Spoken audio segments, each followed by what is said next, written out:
Mount Sipit Ulang Day Hike. Hello mga kabiyahe, bagong trip naman kami at ngayon, day hike sa Mount Sipit Ulang sa Barangay Mascap Rodriguez, Rizal. Kasama ang ilan sa aming mga friends and family.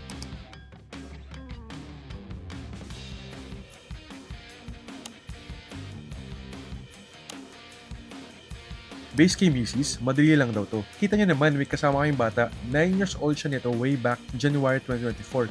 Nagsimula kaming bumahe ng 3 AM para hindi abuti ng tirik na araw sa tanghali. Bilang si Mrs. ang organizer, marami siyang paalala sa mga kasama namin. Nagsimula mag-hike si Mrs. noong 2010, nung siya ay college pa lamang, kaya nakinig kami sa mga paalala niya. Ang pinakamaganda niyang paalala ay ang Mountaineer's Creed. Take nothing but pictures, leave nothing but footprints, kill nothing but time. So kahit ang dami niyang pabaon sa aming lahat, binitbit pa rin namin ito po ba? Bago pala umakyat, nagrehistro muna kami sa barangay at nag-hire ng guide. Sila rin ang kumuha ng mga group shots namin.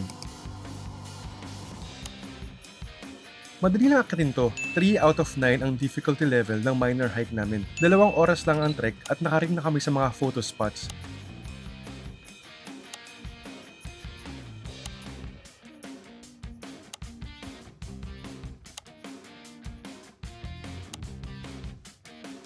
Nag-enjoy naman kaming lahat kahit medyo mabato. Overall, nakaka-relax na nakakapagod talaga umakyat ng bundok. Sa susunod na akyat namin, makakasama na namin ang munti naming Clementine. Ayun lang mga kabiyahe, salamat sa panonood at pagsuporta.